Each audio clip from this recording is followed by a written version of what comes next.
Scottie Wrenn doesn't want JC Dazz quite so soon, but I'm still getting hard to get used to.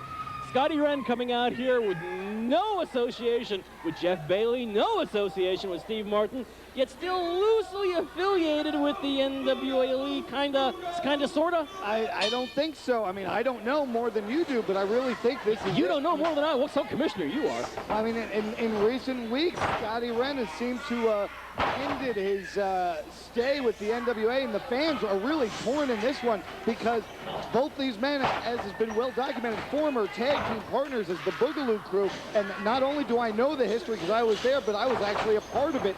Myself and Scottie turned on Dazz, and they had the most legendary feud in Wildside short history, culminating in a steel cage match. But prior to that, there had been tables, chairs, fire, every mace, just about everything you can think of, but the kitchen sink was thrown at one another by these two men. And really, after recent events, fans were sort of hoping that they put their differences aside and once again team up. But at the beginning of this program, Steve Martin made the match, Dazz against Scottie Wrenn, and that's basically a preemptive strike. Fair because enough. The way things were going, it looked like they were heading in a direction where maybe they would settle their differences. But Martin making sure that's not going to happen by making them face one another once again. And by the time he described all that, they just performed some 50 moves.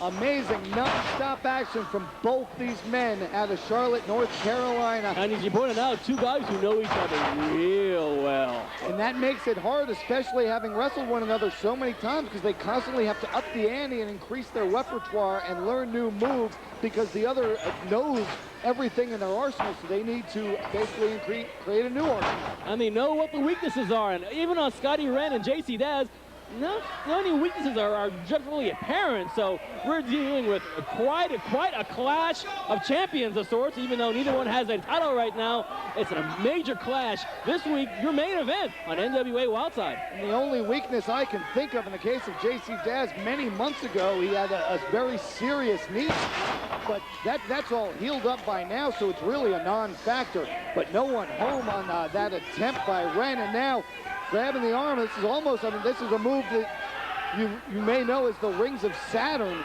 But now here's what's Jeff G. Bailey doing out here? Now wait a second. I thought Bailey had no connection now with Scottie Wrenn. I thought Jeff G. Bailey and Steve Martin were wanting to wash his hands of the whole situation. Now what's going on here? That's what I thought too. But now Bailey out here, and it certainly seems to be egging Scottie Wrenn on. He just raked Dazz's eyes.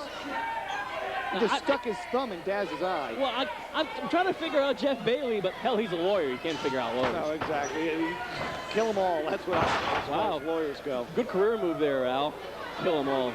Thank you. We're calling matches with Lars Ulrich here.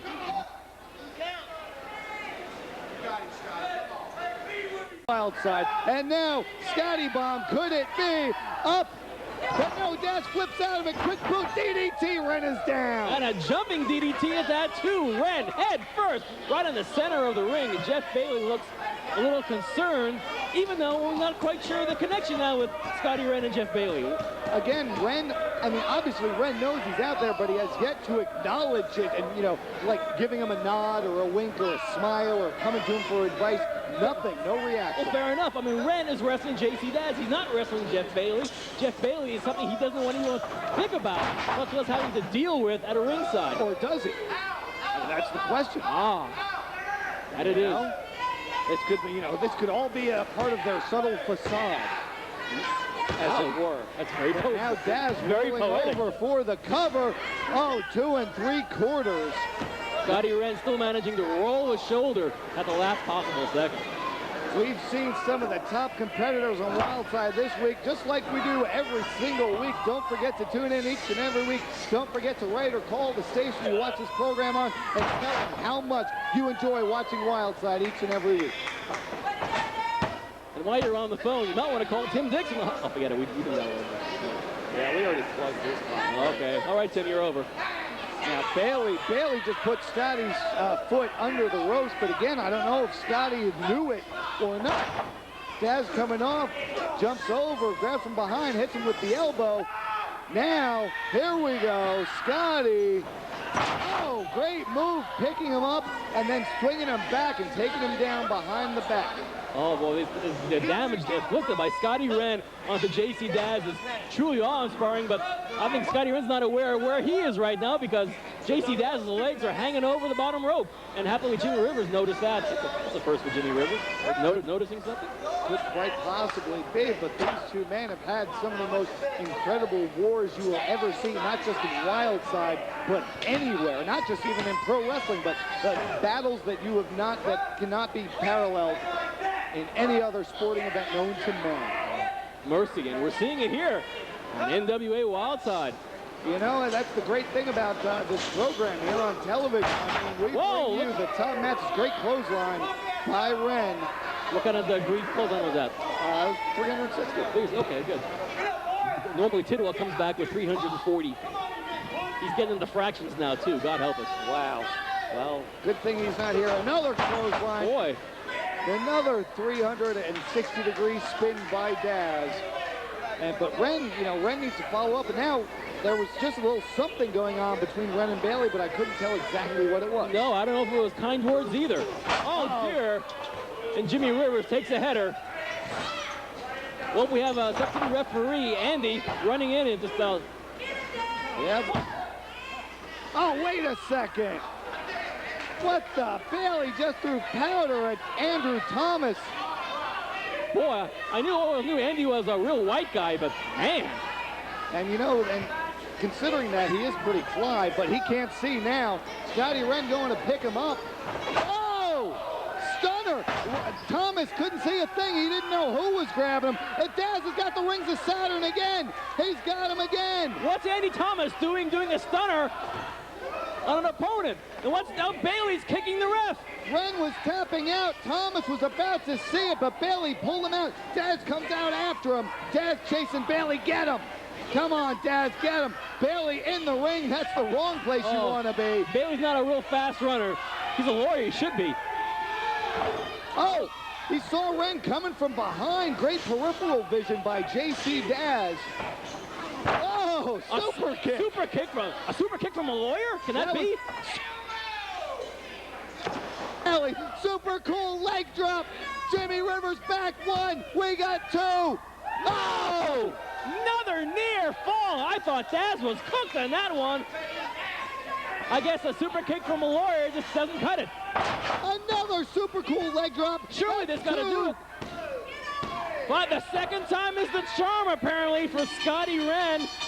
And Jeff Bailey signaling for the troops to come in. And now Bailey putting the boots to Dazz. Here comes Knight and Golden. And I knew it. I knew it all.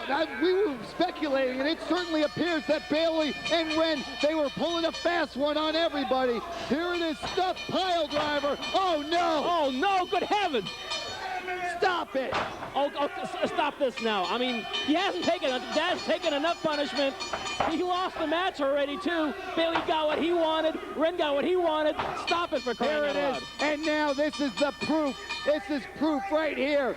Wrenn and the NWA Elite. Well, wait a second. No, it's not. I believe that Bailey and the NWA Elite would rather have Dazz back in the ring, but Wrenn just tossed him aside. What? Wrenn walking back to the dressing room by himself. Referee Jimmy Rivers checking on JC Dazz, signaling we need some medical attention here. Dazz is not in good shape That stuffed pile driver, Golden had him up, and Golden, a master of the pile driver. I mean, let's face it, the pile driver is a wrestling move that has been banned in several states. As a matter of fact, in recent months, the World Wrestling Federation has actually banned the use of the pile driver as well after numerous injuries, including Steve Austin, Masahiro Chono. JC Dazz is... that's a serious injury. And that's not good at all. That's not the way we wanted to end this week's program. No, I mean there are always injuries in pro wrestling, obviously. Now, I mean the medics are coming out now. The stretchers. No, this isn't good at all. This isn't how we wanted to end it. JC Dazz and Scottie Wrenn one last time, and unfortunately, the match has to end with something like this. And really, I don't see Dazz moving at all.